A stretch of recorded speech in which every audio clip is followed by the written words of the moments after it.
Cleetus McFarland is back in NASCAR, and after getting rejected for Talladega, that is a much bigger deal than it sounds.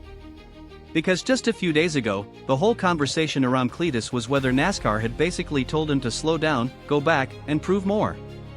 Now, suddenly, he has another O'Reilly Auto Parts Series start locked in, another shot with RCR Racing, and a brand new opportunity to flip the narrative all over again.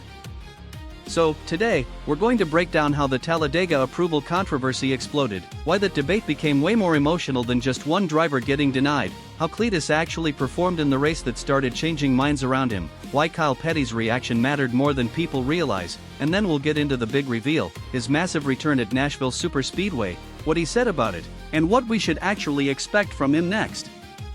Now, first, let's quickly set the stage.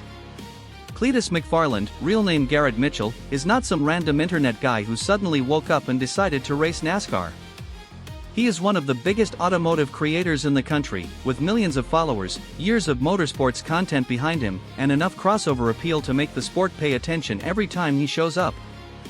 That is exactly why the Talladega rejection became such a firestorm. On one side, NASCAR looked at the situation like a governing body should. Steve O'Donnell said the approval process is basically race by race, that there is progression they still need to see, and that while Cleetus is hugely popular, these are still the best drivers in the world, and NASCAR has to make sure the right people are out there. In other words, the sanctioning body wasn't saying never, they were saying not yet. And to be fair, that came after his O'Reilly debut at Rockingham, where he finished 32nd, 6 laps down, in an eventful first start that included close calls and a full spin. NASCAR's view was simple: super speedways are a different animal, and if you are still learning the basics of racing these cars in traffic, Talladega is not where they want that lesson to happen. But the reason the story got so big is because a lot of fans did not look at it clinically, they looked at it emotionally. They saw a guy who brings eyeballs, who clearly loves the sport, who is willing to put himself out there, and who, in their minds, was being held to a standard that felt especially harsh because his mistakes were under a microscope. And that's really where the Cleetus debate lives, not in whether he is finished developing, because clearly he is not, but in whether the sport should move him along a little faster because of what he brings to the table. That's the quiet argument under all of this, and honestly, I get why people feel that way, because NASCAR is not just evaluating lap times here, it's evaluating risk, publicity, legitimacy, fan growth, and the message it sends to everybody else trying to climb the ladder. That's why this has never been a simple yes or no story. It's a tug-of-war between development and opportunity. John Probst, all but said, that when he explained there is a fine line between the entertainment side and the sport itself. Now, here's where the mood started to shift. The race that really changed the conversation was Rockingham. No, it was not flashy. No, it was not a miracle run. And no, nobody is pretending P32 is some superstar result. But that race mattered because of what it was. It was a survival test. It was a discipline test. And for a guy stepping into that level under a giant spotlight, simply getting through it without destroying the car or taking out a bunch of people was not nothing. That same day, he also finished 4th in the ARCA East race at Rockingham, which added another layer to the story. So, while the O'Reilly result looked ugly on paper, the overall weekend told a more interesting story. He could drive, he could adapt, and he was not completely over his skis in every situation critics expected him to be. And that is why Kyle Petty's reaction stood out, because Petty had been one of the louder skeptical voices before the race. He had openly questioned what it meant for NASCAR if someone with limited traditional experience could jump into the ladder largely because of popularity.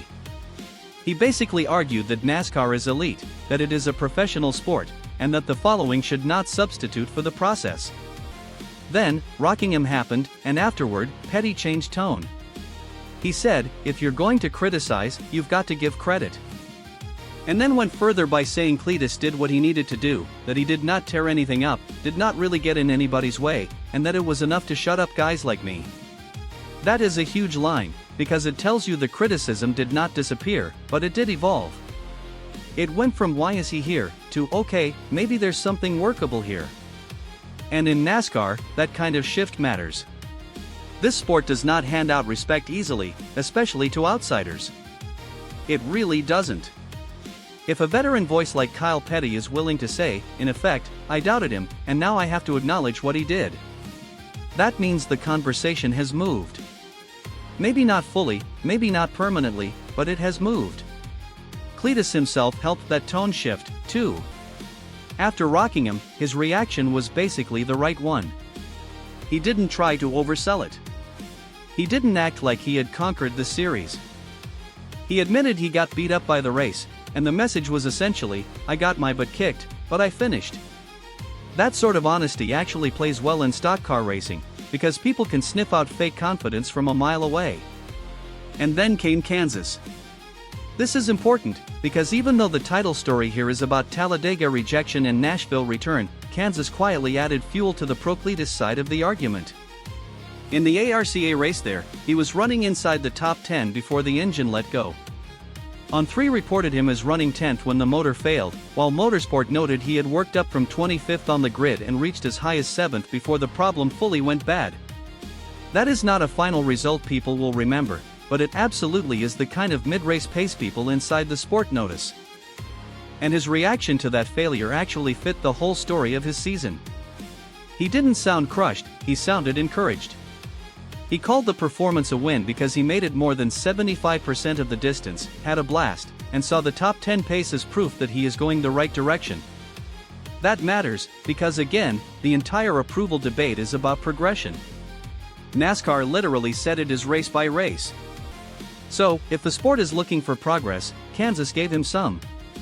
That's the real reason this return story hits harder now than it would have a week or two ago. If Nashville had been announced immediately after the Talladega denial, it would have felt like NASCAR simply giving him a consolation prize.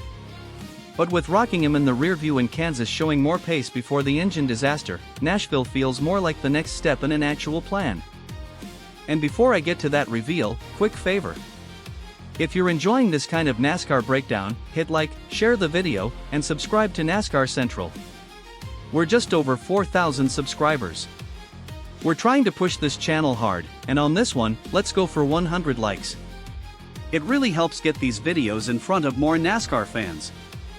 Now, for the big thing, Cleetus McFarland is officially returning to the NASCAR O'Reilly Auto Parts Series at Nashville Superspeedway on May 30th, driving the number 33 Tommy's Express Richard Childress racing car as part of his 3-race deal with RCR for 2026. That was confirmed in multiple reports on April 20th and 21st, and RCR itself publicly pushed the message with a simple one, he's back. And what I like here is that Cleetus did not announce it like somebody who thinks he has already made it. He announced it like somebody who understands exactly what this start means. He said he will be doing a lot of training with RCR, a lot of simulator time, and that he is looking forward to getting back in the car, but still has to dial and is turning left. That is actually the right tone. It is exciting, but it is not arrogant. It says he understands this is another test, not some victory lap for surviving the Talladega rejection. And Nashville is a very interesting place for this. It is not Talladega. It is not the kind of drafting chaos that makes NASCAR nervous when it comes to newer drivers. But it is also not a soft landing. Several reports around the announcement made the same point, Nashville is still a tricky track, and for somebody with limited experience in the series, it is not going to be easy. One outlet even described it as his first intermediate style challenge at this level, which means the learning curve changes again. So, what should we expect from him there? I think the realistic expectation is not a headline finish, it is a cleaner, more composed, more deliberate race than Rockingham. If he can keep the car straight, stay out of trouble, manage the long green flag rhythm of that track, and show better comfort over the full distance, that is a successful day. Because every lap at Nashville is really a lap toward the bigger question still hanging over him, when and under what conditions does NASCAR finally say yes to the superspeedways? And that's why this is a massive return, not because Nashville is bigger than Talladega, it's not. It's massive because rejection usually stops momentum. In Cleetus McFarland's case, it somehow created more attention, more pressure, and now a more meaningful comeback shot. The denial did not kill the story, it made the story sharper, and now Nashville becomes the next checkpoint in front of the whole NASCAR world. The other thing working in his favor is that the people around the sport clearly do not want this to fail. That has been obvious for a while.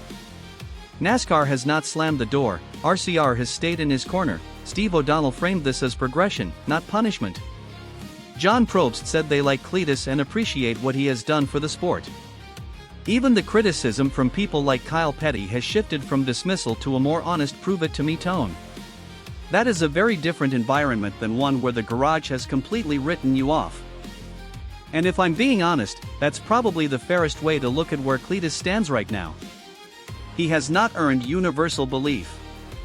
He has not silenced every critic.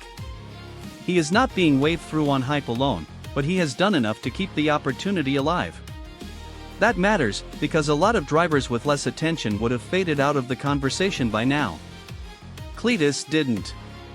He kept showing up, kept improving in flashes, kept people talking, and now he gets another proper shot with a top team. That is not nothing. That is a real opening. So, the bottom line is this: Talladega rejection was the setback, Rockingham was the first reality check, Kansas was the quiet reminder that there is actual pace in there, and Nashville is the next real exam. If he goes there and lays down a composed run, this story gets even bigger. If he struggles badly, the doubters get fresh ammunition. But either way, the sport is still watching him closely, and that means Cleetus McFarland is still one of the most fascinating crossover stories NASCAR has right now. So, that's the update. Cleetus McFarland got denied for Talladega, took the hit, kept racing, started changing some minds, and now he's heading back into the O'Reilly Auto Parts Series at Nashville with another chance to prove this thing is more than a viral side plot. And whether you love the experiment or hate it, I don't think you can deny this anymore. Every time he gets in one of these cars, people pay attention. If you want more daily NASCAR stories like this, subscribe to NASCAR Central, drop a like, and share the video around. We're building this channel one race story at a time. And tell me in the comments, do you think Nashville is the race that finally proves Cleetus McFarland belongs in bigger NASCAR opportunities, or do you still think the sport is right to make him earn every single inch of this climb?